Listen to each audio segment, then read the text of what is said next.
Hello friends, welcome back to the channel. তোমরা সবাই কেমন আছো? আশা করি সবাই খুব ভালো আছো আর সুস্থ আছো। আর আমিও কিন্তু খুবই ভালো আছি আর সুস্থ আছি। তো আবারও নিয়ে চলে এলাম নতুন আরও একটা ভিডিও। তো ভিডিওর শুরুতে তোমরা দেখতেই পারলে বেশ কয়েকটা ছবি। আর আজকে কিন্তু আমাদের বাড়িতে ছিল জন্মাষ্টমীর পুজো। তো পুজো তো হয়েইছে, আর দেখতেই পারলে তোমরা, সেই জন্য কয়েকটা ছবি প্রথমে দিয়েছি। এবার তোমাদেরকে পুরোটা ভালোভাবে দেখাচ্ছি। তো এখানে দেখো, তালের বড়া তো মাস্ট হতেই হবে। তোমরা তো সবাই জানো জন্মাষ্টমীতে ওই জন্য তালের বড়া হচ্ছে। আর তালের বড়াটা কিন্তু আমরা আগের দিন রাত্রেবেলা বানিয়েছিলাম, কারণ সেই দিন সকালবেলা অনেকটা তাড়াতাড়ি আর কি অষ্টমী ছেড়ে যেত, একটু অসুবিধাই হয়ে যেত, তাড়াহুড়ো লেগে যেত। ওই জন্য শুধু তালের বড়াটাই আগের দিন বানিয়ে রেখেছিলাম, আর বাদবাকি সব কিন্তু পরের দিন করেছি। আর এখানে দেখো, একটা বড় তাল আনা হয়েছিল, আর এখানে সেই তালটাকে ভালোভাবে ছাড়িয়ে নেওয়া হয়েছে। এবার এইটার থেকে বার করে কিন্তু তালের বড়াটা হবে। দেখতেই পাচ্ছ, তালটা কিন্তু ভালোভাবে পুরো ছাড়ানো হচ্ছে। তিনটে বেরিয়েছিল এর ভিতর দিয়ে। এবার এটাকে ভালো করে ঘষে এর থেকে আসল শাঁসটা বার করে তারপরে কিন্তু তালের বড়াটা করতে হবে। আর তোমরা কারা কারা তালের বড়া খেতে ভালোবাসো অবশ্যই জানিও। আর কাদের বাড়িতে কিন্তু জন্মাষ্টমী হচ্ছে সেটাও কিন্তু আমাকে জানাতে ভুলো না। আর এখানে দেখছো, সমস্ত খোসাগুলো কিন্তু এক সাইডে ফেলে রাখা হয়েছে আর করা হয়েছে।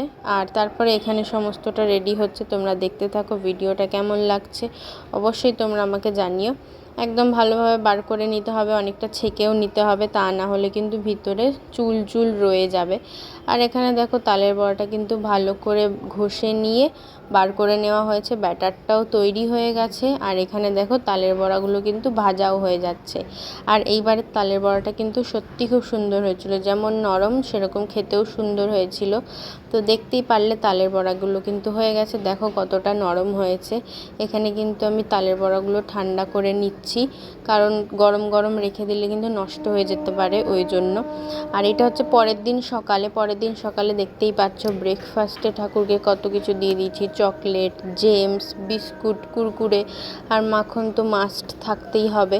তো সেই রকমই সকালবেলা ঘুম থেকে উঠে ভালোভাবে আমি কিন্তু পুজোটা দিয়ে দিয়েছি। আর তারপরেই বিকেলের আয়োজন নিয়ে চলে এলাম। আর বিকেলে ভোগটা রান্না হয়েছে ঠিকই, কিন্তু ভোগটা কিন্তু আমাদের আগের থেকে কোনো প্ল্যান ছিল না ভোগটা হবে বলে।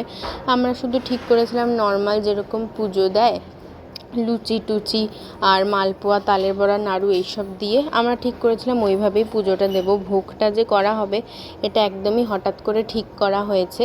আর বিকেলবেলাতে দেখো, গোপালদেরকে সুন্দর করে সাজিয়ে দিয়েছি আর মালাগুলো পরিয়ে রেখেছি। জামাটা ভালো করে দেখা যাচ্ছে না, প্রথম দিকে তোমাদেরকে দেখিয়েছি গোপালের জামাটা কীরকম হয়েছে, তোমরা অবশ্যই কমেন্টে জানিও। আর এখানে দেখো, বিকেলবেলা ঠাকুরকে খেতে দিয়েছি। আর আমার গোপালকে কেমন লাগছে তোমরা কিন্তু অবশ্যই কমেন্টে জানিও। আর কি কি রান্না হয়েছে, ভোগে কি কি হয়েছে তোমাদের বলি। প্রথমত হয়েছে ঝোড়া খিচুড়ি, তার সাথে 5 রকম ভাজা, আর ছিল পায়েস, নাড়ু, তালের বড়া, মালপোয়া, এগুলোই হয়েছিল।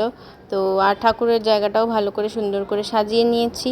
তো ভিডিওটা তোমাদের কেমন লাগলো অবশ্যই তোমরা দেখে আমাকে কমেন্ট করে জানিও। আর আজকে ভিডিওটা এইটুকুই রইলো। তোমাদের যদি ভালো লাগে অবশ্যই লাইক, কমেন্ট, শেয়ার করতে একদমই ভুলো না। টাটা, দেখা হবে নেক্সট ভিডিওতে।